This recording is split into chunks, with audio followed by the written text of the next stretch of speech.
स्वागत है आपका हरियाणा डायरी में। बढ़ते हैं खबरों की ओर।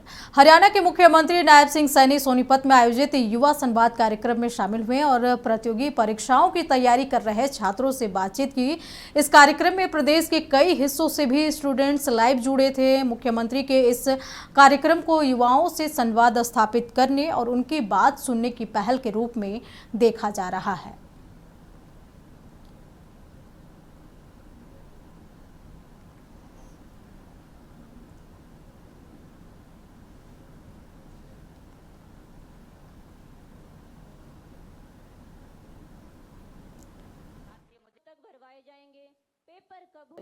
सर, मैं एक विशेष विषय की तरफ आपका ध्यान केंद्रित करना चाहूंगी कि हरियाणा में भर्तियों का वार्षिक कैलेंडर जारी किया जाए, जैसे एसएससी, आरआरबी, यूपीएससी। सर, ये सभी भर्तियों का वार्षिक कैलेंडर जारी करते हैं। ठीक उसी प्रकार अगर साल की शुरुआत में ही हमें पता चल जाए किस डिपार्टमेंट में कितनी वैकेंसीज आएंगी, उनके फॉर्म कब तक भरवाए जाएंगे, पेपर कब होगा, रिजल्ट कब आएगा और उनकी ज्वाइनिंग कब तक करा ली जाएगी, अगर ये सब बातें सर हमें समय रहते पता चल जाती हैं तो हम अपनी तैयारी को एक समयबद्ध तरीके से एक नई दिशा दे सकते हैं। और मुझे पूरी उम्मीद है आप हमारी इस मांग को अवश्य पूरा करेंगे। सर, बहुत बहुत धन्यवाद। थैंक यू रुचि। आप सबको मैं बधाई देता हूं। आपने बहुत अच्छा क्वेश्चन किया है कैलेंडर के बारे में, क्योंकि अलग अलग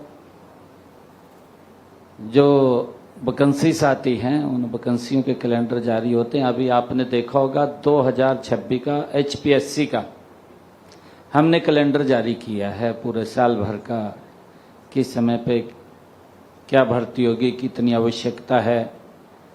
और उसके साथ साथ हमने हरियाणा स्टाफ सिलेक्शन कमीशन का भी कैलेंडर तैयार कर रहे हैं, जल्दी ही और जारी होने वाला है। क्योंकि मैंने शुरू में ही इस बात को लेकर के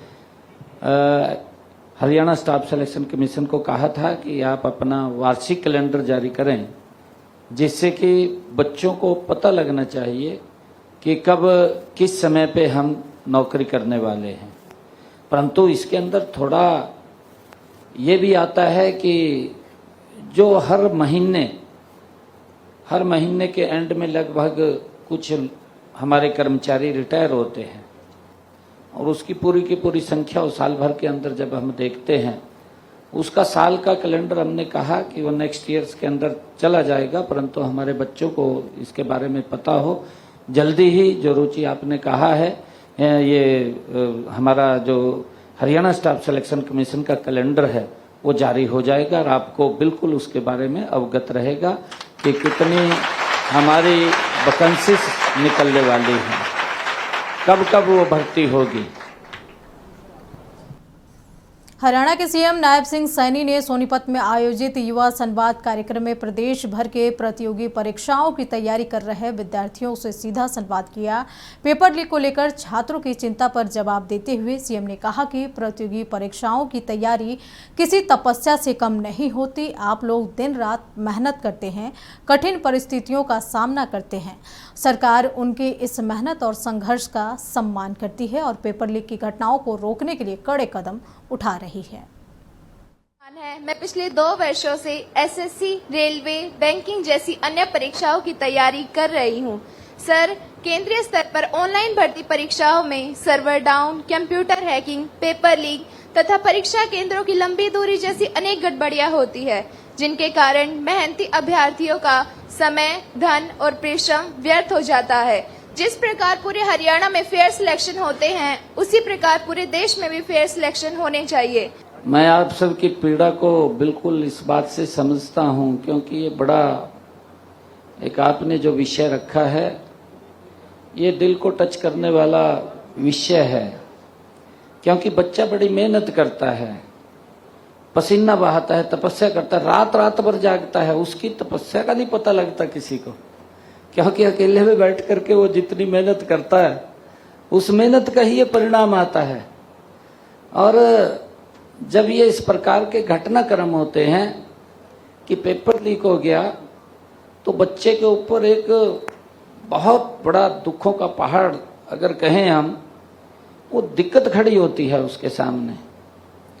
परंतु इसके अंदर बेटा मैं एक बात आप लोगों से जरूर करना चाहूंगा, क्योंकि आपने ऐसा विषय जो रखा है पेपर लीक का, ये घटनाएं लंबे समय से चल रही हैं, आज तक इसके ऊपर चर्चा नहीं की गई। लोकसभा के अंदर 1986 के अंदर एक बिल आया था, 1986 में ये बिल आया कि बच्चों के पेपर लीक होते हैं, इसके ऊपर कोई कानून बनना चाहिए। लोकसभा के अंदर चर्चा हुई, चर्चा ही हुई, कुछ हुआ नहीं है खाली चर्चा हुई, चर्चा कर ली, उसको बंद कर दिया। उसके बाद 2022 के अंदर आदरणीय नरेंद्र मोदी जी इस पेपर लीक को लेकर के एक बिल लेकर के आए, कानून बनाया, उससे फर्क पड़ा। हमने हरियाणा के अंदर पेपर लीक को लेकर के कानून बनाया। अभी प्रधानमंत्री जी लोकसभा के अंदर उन्होंने कहा कि बच्चों के भविष्य के साथ किसी भी व्यक्ति को यह अधिकार नहीं है कोई खिलवाड़ कर सके। ये जिम्मेवारी, ये हमारी सरकार की जिम्मेवारी है। मुझे खुशी है लोकसभा के अंदर बिल आया और बिल इतना सख्त आया कि अगर कोई इसमें संलिप्त होगा तो उसके खिलाफ 10 साल की कठोर सजा का प्रावधान उसमें किया गया और भारी भरकम जुर्माने का भी प्रावधान किया गया। अगर वो व्यक्ति जुर्माना नहीं दे सकता तो उसके घर को बेच करके, कुड़क करके, उसकी संपत्ति को कुड़क करके उसकी भरपाई की जाएगी, ताकि आने वाला कोई व्यक्ति इस प्रकार के जो पेपर लीक के गिरोह में वो शामिल ना हो सके। उसको लेकर के सख्त कानून बनाने का काम किया है। सरकार बड़ी अवेयर है और लगातार इसको लेकर के सख्त कानून की तरफ सरकार बढ़ी है। मैं आपको इतना विश्वास दिलाता हूं कि हरियाणा के अंदर या देश के अंदर कोई भी व्यक्ति इस प्रकार की गतिविधियों में अगर संलिप्त होगा उसके खिलाफ बहुत सख्त कार्रवाई की जाएगी, ये मैं आपको पूरा विश्वास दिलाता हूं। सोनीपत में युवाओं को संबोधित करते हुए मुख्यमंत्री नायब सिंह सैनी ने कहा कि मेरे लिए गर्व की बात है कि मुझे सोनीपत की ऐतिहासिक भूमि पर हरियाणा के ऊर्जावान युवाओं से संवाद करने का अवसर मिला। उन्होंने कहा कि जब वे युवाओं की ओर देखते हैं तो उन्हें विकसित भारत और विकसित हरियाणा का उज्जवल भविष्य दिखाई देता है। आज पूरी दुनिया भारत को केवल एक बड़ा बाजार नहीं बल्कि नई संभावनाओं और विश्व का नेतृत्व करने वाली युवा शक्ति के रूप में देख रही है।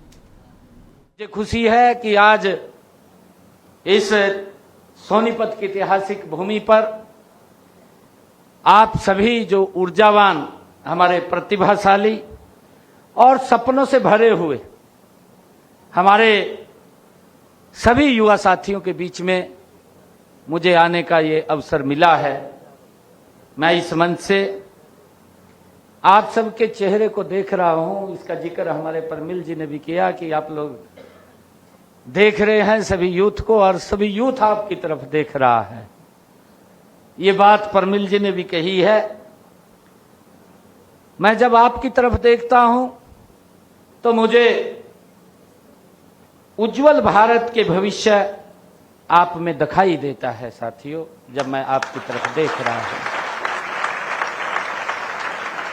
मुझे आप में वो सपने दिखाई देते हैं जो किसी मां ने अपने बेटे के लिए देखे हैं। मुझे वो सपने दिखाई देते हैं, वो उम्मीद दिखाई देती है जो किसी पिता ने अपनी बेटी के हाथ में किताब देते हुए देखे हैं। वो मैं आपके चेहरों पर वो भविष्य देख रहा हूं। युवा साथियों, आज पूरी दुनिया भारत को केवल एक बाजार के रूप में नहीं देख रही है, बल्कि युवा साथियों एक बड़ी संभावना के रूप में देख रही है। आज दुनिया का दृष्टिकोण भारत के लिए बदला है।